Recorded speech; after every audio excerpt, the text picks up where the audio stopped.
Fala galera, tá chegando o podcast de Itajaí. Podcast voltado para falar da nossa cidade, da nossa região, por que não também falar com as pessoas que estiverem aí visitando a nossa cidade, né? E estamos aí lançando esse podcast no aniversário da cidade, na semana de aniversário da nossa cidade, da nossa terrinha, da nossa amada Itajaí. E para iniciar esse trabalho, a gente vai fazer então em 3 episódios. Estamos hoje no nosso primeiro episódio, né? Esses 3 serão com o professor Edson Dávila, historiador da nossa cidade, uma das referências, né? E estou aqui junto comigo, meu amigo Dante. Por favor, Dante. Tudo bom, Jefferson? Tudo bom, professor? É uma alegria estarmos começando esse projeto aqui, justamente na semana de aniversário de Itajaí, cidade em que vivemos com muito prazer, né? E aqui com o professor Edson Dávila, a pessoa referência na cidade, quanto à história da cidade, sobre seus conhecimentos. O professor Edson Dávila, que eu vou ler aqui o seu currículo aqui, a sua história, um pouquinho da sua história, que é nascido em Itajaí em 1947, licenciado em Letras, arquivista pela Universidade de São Paulo, USP, e museólogo.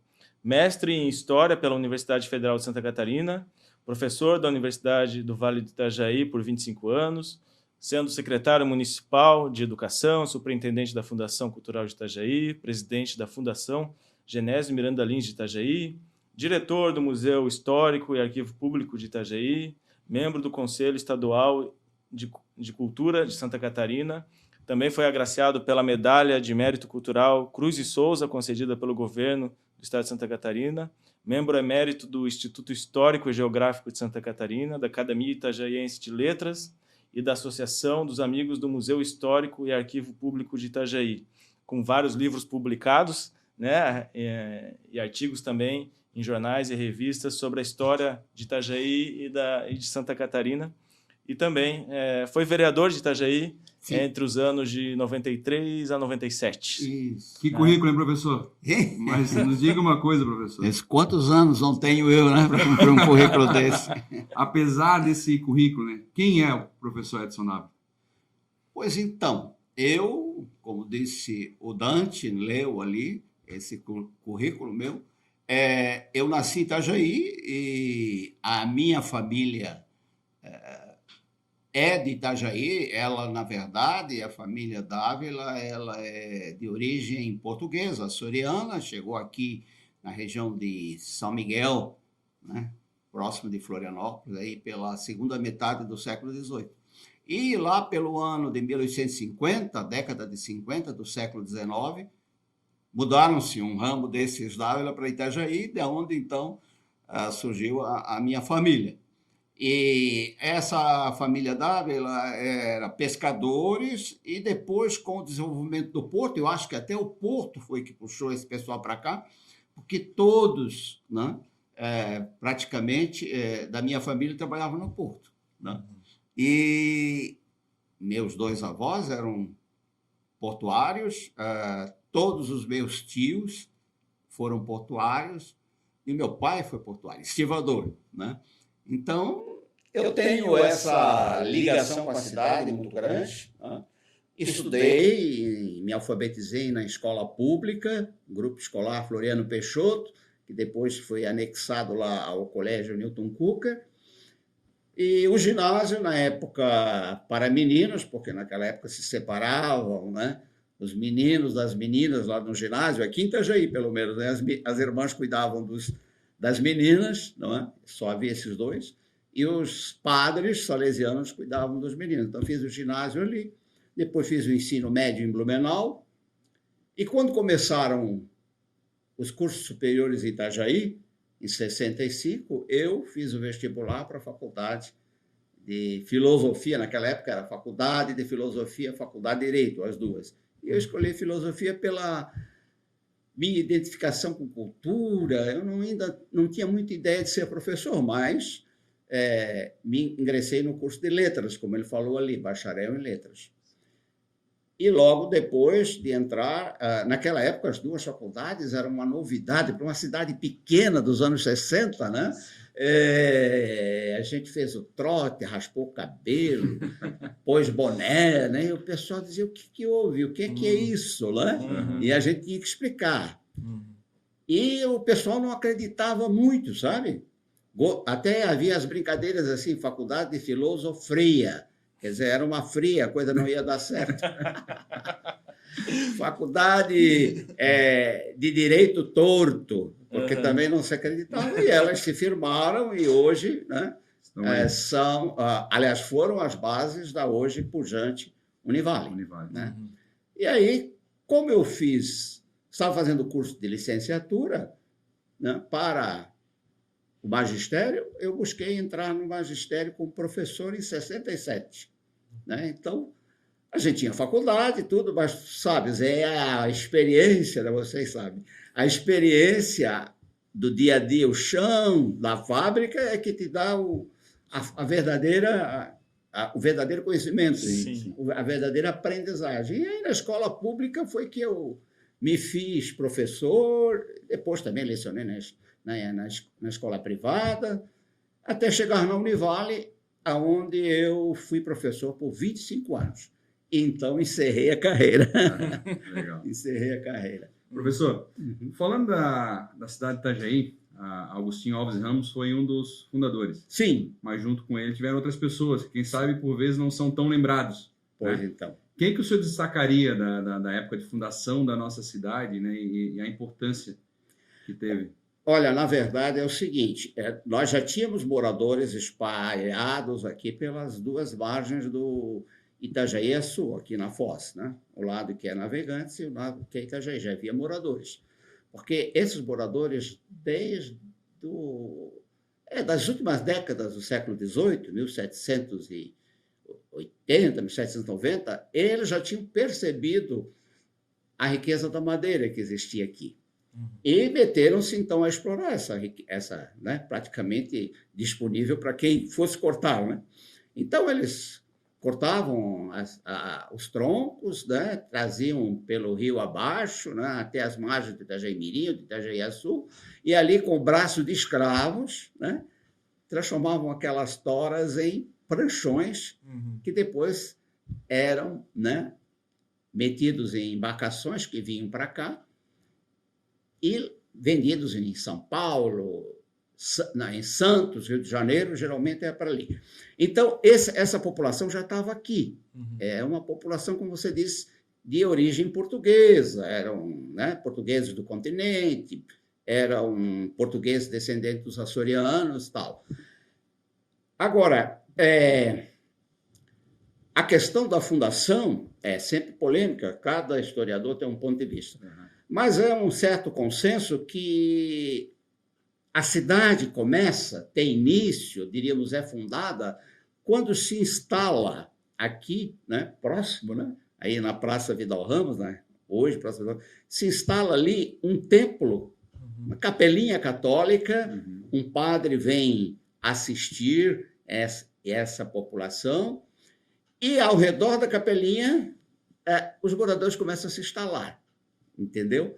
E isso tem início em 1824, como, diríamos assim, como semente. Né? Isso era uma tradição das colônias portuguesas, né? Isso. E ao redor das igrejas, exato.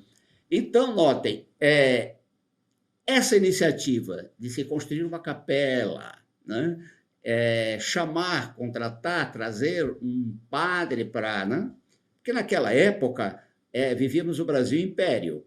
E no Brasil Império, a única religião permitida oficialmente, e era a religião oficial do Estado, era a Igreja Católica, né? Religião católica. E o padre, como bispo, eram considerados funcionários públicos. Por quê? Qual era o serviço que eles prestavam ao povo? O médico presta na saúde, né? O professor na educação. O padre fazia o quê? Prestava o serviço do culto público, né? Porque a população precisava de culto, né? E eles prestavam culto. Junto com isso, eles também faziam os assentamentos diríamos assim, cartoriais, Sim. civis, né? Civis. Só que faziam de acordo com o rito da Igreja Católica. Não era registro de nascimento, era De batismo. batismo. Né? Falecimento. Era falecimento, então era o registro do falecimento, né? O casamento, a mesma coisa. Então, essa população, vendo-se então assistida desse modo, não somente com o culto público, né? Com o padre ministrando o culto, mas também com esses serviços, começou a se adensar em torno da capelinha. Vem o comerciante, aí que está. E chega esse comerciante, que foi o estimulador, diríamos, o indutor desse processo, que foi Agostinho Alves Ramos. Ele era um comerciante, ele era português, mas já estava estabelecido em Florianópolis como um negociante de posse. Sim. Tinha até embarcações. E numa dessas viagens de negócio dele, de vender e comprar, né? Vender para os produtores rurais e comprar deles os produtos, ele chegou aqui na foz do rio Itajaí-Açu e viu a possibilidade de aqui se desenvolver uma economia significativa. Ele tomou conhecimento da madeira, né? Ele viu o porto. Um cara com o olhar à frente do seu tempo, então, porque acertou. Um cara com o olhar à frente do seu tempo. Sim, ele... com visão de futuro. E acertou. E ele acreditou tanto que ele desfez os negócios que tinha em Florianópolis, todos, ele era sócio de comerciantes, desfez e veio se instalar aqui, né? Do lado da capelinha, ele construiu a casa dele, a casa de comércio, e é ele exatamente que induz esse processo. Agora, outros, diríamos assim, no processo de fundação, são vários que com ele acompanharam os encaminhamentos, os pedidos, etc. Né? Há uma referência a um outro personagem, que é um carioca, que esteve aqui na região também por conta da madeira, né? Mas comissionado pelo governo. Porque o governo, tanto o português, quando ainda éramos colônia, como depois no imperial, ele tinha interesse na chamada as madeiras boas, que nós conhecemos como madeiras de lei. Sim. O nome madeira de lei vem justamente disso, de uma lei que dizia tais e tais e tais madeiras só podem ser cortadas com autorização governamental, porque essas madeiras são do interesse da construção naval, da construção civil. E elas tinham uma qualidade, né, superior. Claro, uma durabilidade e tal. Então, notem, esse personagem chamava-se Antônio Menezes de Vasconcelos Drummond. Ele era de uma família conhecida, assim, de nome no Rio de Janeiro, era funcionário mesmo de um ministério lá do Império e veio comissionado para ver essa questão.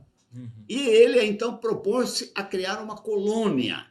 Ele achou, a região precisa ser povoada e precisa haver um processo de povoamento a partir de uma vila, de uma colônia. E o governo autorizou, ainda no governo, na época da colônia. Em 1820. E essa área que o governo lhe concedeu para implantar essa colônia fica hoje na região de Itaipava. Pegando um gancho, deixa eu só pedir uma água aqui primeiro para o Dante, para colocar. O Ju consegue alcançar uma aguinha para nós? Vou botar mais uma aguinha aqui para o senhor, tá bom? Tem bastante. Pois é, essa área territorial da cidade, né? As cidades, com o passar dos anos, elas foram diminuindo, né? Elas foram criando outras cidades, outros municípios, elas foram diminuindo. No livro aqui do professor, há uma referência sobre essa extensão, né? Esses limites de Itajaí. E até chama atenção, né? Que eles alcançavam locais hoje muito distantes, né? Sim, a primeira área do município de Itajaí, ia até Barra Velha. Rio Itapocu. Começava nas vertentes do Morro do Boi, como diz o documento, como diz a lei. Quer dizer, a parte, vamos dizer, norte, né? Parte sul já era Porto Belo, parte que é Itapema, na época era Porto Belo. parte norte, ali na divisa das águas, como se costuma dizer, né? Pelo pico ali do morro, era a parte sul, parte norte, Barra Velha. E para o sertão, como se dizia antigamente, porque não se tinha conhecimento muito da região, era totalmente inexplorada, assim, em termos de moradores, Sim. essa coisa, até os limites com o município de Lages. Imagina, só. né? Lá na encosta da Serra Geral. Essa era toda a área territorial. Toda a área territorial de Itajaí. Nossa. E aí, com o passar do tempo, claro, é interessante colocar, antes disso, que fundado, vamos dizer, o núcleo habitacional, a freguesia, como se dizia antigamente, não é? Que ainda pertencia a Porto Belo, né? O núcleo foi crescendo, foi se desenvolvendo, a atividade econômica da exploração da madeira, né, foi dando um up, como se diz, né? E já cerca de 30 anos depois, já se começa a pensar no município. Porque já tínhamos aqui comerciantes, etc., que precisavam ir a Porto Belo para despachar coisas, pagar tributos, etc. Então, vamos fazer um município. Claro que Porto Belo se assustou com isso, porque viu que ia perder a sua área mais culturosa. Né? E aí tentou segurar. Aí propôs-se, não, põe a sede do município em Armação de Itapocorói, porque a Armação é um bom ancorador, de fato, Sim. tranquilo, né?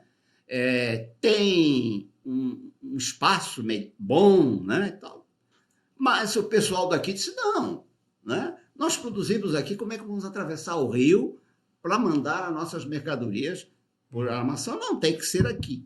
E aí se fez o município aqui em Itajaí, por causa do porto. Interessante. Sim. Então, o porto já estava antes da cidade, nós vimos ali, né? Já tínhamos moradores aqui exportando madeira, e depois, antes do município. A colonização de Itajaí foi basicamente portuguesa, né, como o senhor falou. Sim. Mas, com o passar dos anos, vieram italianos, alemães, japoneses, né?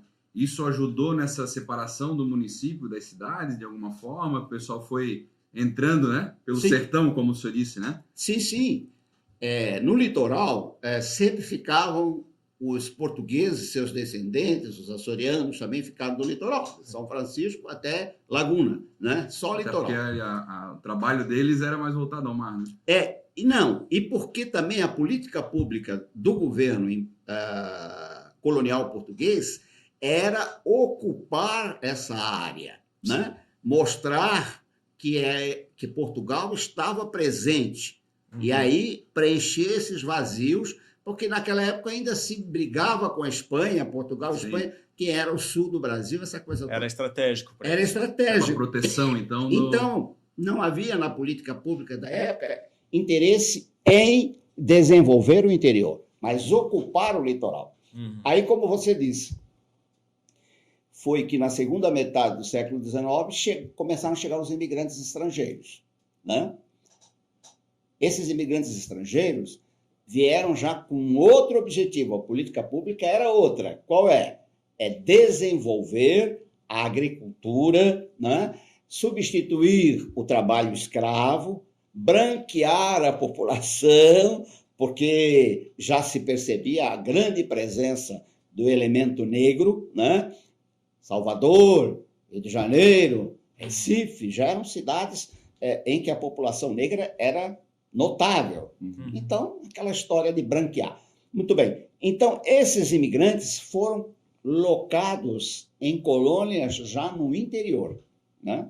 Brusque, Blumenau, Jaraguá, e assim, Nova Trento, etc. Os alemães a partir de 1850 e os italianos a partir de 1875. Quer dizer, claro que essas colônias depois prosperaram também, porque não foi só o centro que prosperou, né, a sede do município. As colônias também prosperaram e depois buscaram também a sua autonomia. A primeira delas foi, se eu não me engano, aqui na região foi Brusque. Não, Camboriú primeiro, depois Brusque, se bem que Camboriú não era bem uma colônia de estrangeiros, mas tinha ali italianos também. Então, notem, É interessante destacar assim que aqui em Itajaí, né, o centro não era o destino normal dos imigrantes, eles deviam ir para essas colônias. Era um ponto de chegada.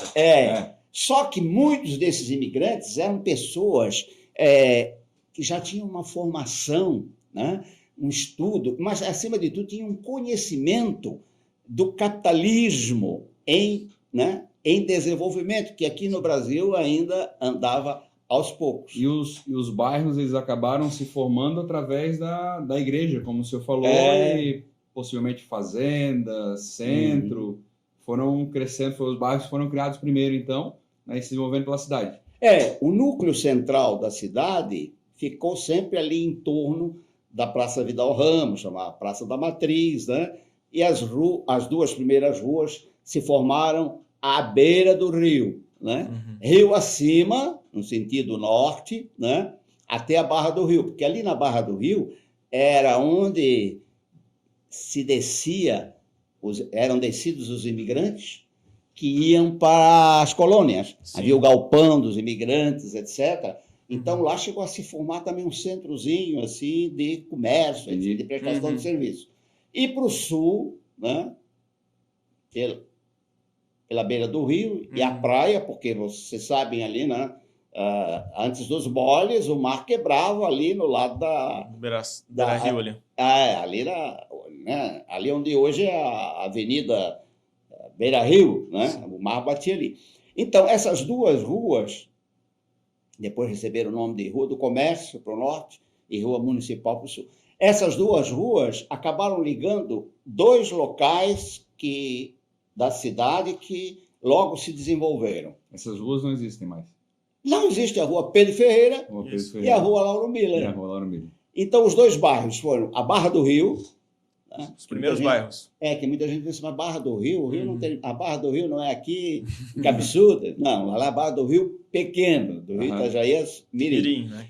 E o bairro Fazenda, que tem esse nome porque era uma fazenda. Originalmente, ela era uma fazenda. E a Pedro Ferreira e a Lauro Miller faziam ligação. Faziam essa ligação.